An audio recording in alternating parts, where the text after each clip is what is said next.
2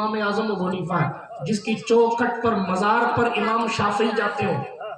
بخاری کے دادا استاد شافعی، ایک روایت ایک سلسلے سے پر دادا استاد شافعی امام اعظم ابو حنیفہ کی قبر پہ جاتے کہتے ہیں کہ جب میرے مسئلے حل نہیں ہوتے تھے، ابھی شریف بھائی جو عریضہ استغاثہ پیش کر رہے تھے نا دربار میں، یہ شافعی کی سنت رہی ہے. کہتے ہیں جب میرے مسئلے حل نہیں ہوتے تھے تو بخاری کا دادا استاد قبر ابو حنیفہ پہ کھڑے ہو کر ان کے وسیلے سے دعا کیا کرتے. یہ امام اعظم ابو حنیفہ کی ذات ہے. برادران ملت اسلامیہ، حکومت ظلم کرتی رہی لیکن استقامت امام حسین سے سیکھ کر ساری کائنات کو درس حسین دینے والی ذات امام اعظم ابو حنیفہ کی.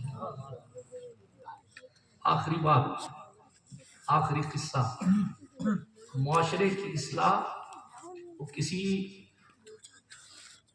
مہاپروش نے کہا تھا آپ بھلے تو جگ بھلے، آپ اچھے تو سب اچھا. امام اعظم ابو حنیفہ کا اخلاق بے مثال، تقوی بے مثال، پرہیزگاری بے مثال. گھنٹے پر بھی بول لیا جائے نا، اور مفتی اعظم راجستھان کا علمی فیضان ہے، گھنٹے پر بھی بولوں گا نا تو انشاءاللہ میٹر کم نہیں پڑے گا الحمدللہ. لیکن وقت نہیں ہے، رضا ہر کام کا ایک وقت ہے. ہمارے یہاں عمومی طور پہ 11:30 بجے جلسے ختم ہو جاتے ہیں اس محلے میں، اس لیے تیزی کے ساتھ آگے بڑھتا ہوں، بات کو اختتام کی طرف لے کے جاتا ہوں. اتنے بڑے امام کہ شافعی جیسے لوگ وہاں وسیلہ لینے جاتے ہیں. اتنے بڑے امام سینکڑوں سال بعد ملا علی قاری جیسے لوگ ان کی منقبت کہہ رہے ہیں. اتنے بڑے امام کہ آج کے بہت بڑے بڑے مفتی نہیں، 500 سال کے پرانے مفتی ہاں ان کے سامنے سرنڈر کرتے ہوئے نظر آ رہے ہیں. ایسے امام ٹھیک ہے. لیکن ان کی والدہ فرمایا کرتی تھی، آپ سن رہے تھے نا بھی کوئی مشہور ہوتا ہے تو کوئی فالوور والا ہوتا ہے تو اس وقت ایک عالم صاحب مشہور تھے. علم تو امام اعظم کے پاس تھا مگر شہرت کسی اور کے پاس تھی، یعنی عوامی شہرت. تو امام اعظم ابو حنیفہ کی ماں فرماتی تھی کہ بیٹا یہ مسئلہ فلاں مفتی صاحب سے پوچھ کیا. ہاں تو امام اعظم ابو حنیفہ رضی اللہ عنہ کبھی یہ نہیں فرماتے تھے کہ میں بتا دیتا ہوں، میں کافی ہوں. یہ سوچنے کی بات ہے جس سے لاکھوں لوگ مسئلے آج تک سیکھ رہے ہیں، جس کا ایک جملہ کہہ دینا دلیل ہے، جو تابعی ہے، جس کا خود کا قول حدیث کے زمرے میں آتا ہے، جس نے تقریباً 20 صحابہ سے ملاقات کی ہے، جس نے صحابہ کے ساتھ دین سیکھا ہے ان کے پاس بیٹھ کر، جس نے صحابہ کو نماز پڑھتے دیکھا ہے، جس نے صحابہ سے حدیثیں کوٹ کی ہیں، وہ امام اعظم ابو حنیفہ ہے. آگے بڑھ جاؤ، 70 بار جس نے اللہ کا دیدار کیا ہے وہ امام اعظم ہے. یہ امام اعظم ہے. ذات علی حجویری کہتے ہیں میرے خواب میں دیکھا تھا کہ حضور نے ایک بچے کو پکڑا ہوا ہے اور سرکار نے اس کو پکڑا. میں نے پوچھا حضور یہ کون ہے؟ تو میں نہیں کہتا جس کی چوکھٹ پر غریب نواز چلا کر کے یہ کہتے گنج بخش فیض عالم مظہر نور خدا ناقصارہ پیر کامل کامل آلہ رہنما، جس کی چوکھٹ پر غریب نواز چلا کرتے ہیں وہ داتا کہتے ہیں. میرے حضور نے فرمایا اے علی بن عثمان یہ تیرا امام ابو حنیفہ ہے جس کے ہاتھ کو میں نے پکڑ رکھا ہے. امام اعظم اتنا بڑا امام کبھی نہیں کہتا کتنا تو میں بھی جانتا ہوں. مولانا قاسم صاحب ماشاءاللہ آج آپ کی زیارت ہو رہی، مرحبا سبحان اللہ. توجہ ہے، بات کو ختم کر رہا تھا. سرکار مدینہ صلی اللہ علیہ وآلہ وسلم کے یہ غلام جو یہاں تک پہنچا ہوا، لیکن ماں کہتی ہے جاؤ اس سے مسئلہ پوچھ کے آؤ. یہ نہیں کہتے کہ ماں سواری پہ بیٹھنا پڑے گا، اتنی دور سفر کر کے جانا پڑے گا، مشقت اٹھانی پڑے گی، مولانا سے پوچھنا پڑے گا. پھر وہ بتائیں گے اس سے اچھا میں ہی بتا دیتا ہوں، مجھے پتا ہے. بالخصوص میرے جوان سنیں، ماں پانی مانگتی ہے تو آپ شیخ طریقت بن جاتے ہیں.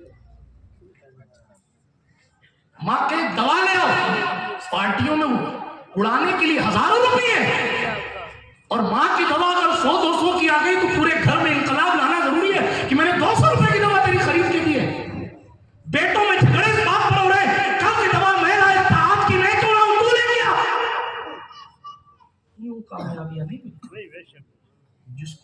دیدار الہی میسر آیا. ہاں اس کو ماں کہتی جب پوچھ کیا مسئلہ. ایک بار بھی زندگی میں نہیں کہا میں بتا دیتا ہوں میں اماموں کا امام ہوں، کبھی نہیں کہا. اور ایسا بھی نہیں تھا کتابوں میں آیا کہ چند قدم کے مولانا صاحب، نہ کئی دیر کا سفر کر کے جانا پڑتا تھا اور جا کے مسئلہ پوچھ کے آتے تھے. ایک دن گئے، کمال کی بات، ایک دن گئے تو جس سے مسئلہ پوچھنا تھا اس کو خود ہی نہیں جواب نہیں آیا. لیکن وہ مسئلہ بتانے والا بھی جانتا تھا، وہ جانتا تھا کہ امام الائمہ تو یہ ہے، یہ تو ماں کی کرم نوازی ہے، یہ میری عزت رکھ لیتے ہیں ورنہ ان کے سامنے میری حیثیت کیا ہے. یہ جانتے تھے وہ، لیکن وہ یہ بھی جانتے ہیں. اچھا ذرا ٹھہر کے سوچئے وہ ان کی ماں کو کتنی دعائیں دیتے ہوں گے کہ اللہ ان کو سلامت رکھے. ان کی وجہ سے ان کی زیارت مجھے ہو جاتی ہے، ورنہ میں تو خود امام پاک کے پاس جا کے پوچھتا ہوں حضرت یہ بتا دو، یہ بتا دو، یہ بتا دو. یہ میرے دروازے پر آ رہے ہیں، یہ اپنی ماں کی فرما برداری ہے. امام الائمہ پہنچے، کہا یہ مسئلہ بتاؤ. چلو سر جھکا لیا کہ حضرت معذرت کے ساتھ اس کا جواب تو مجھے نہیں آ رہا، خود ہی بتا دیں. سرکار امام اعظم نے فرمایا لیکن آپ جانتے ہیں نا میری ماں نے کہا ہے کہ آپ سے پوچھ کے آؤ.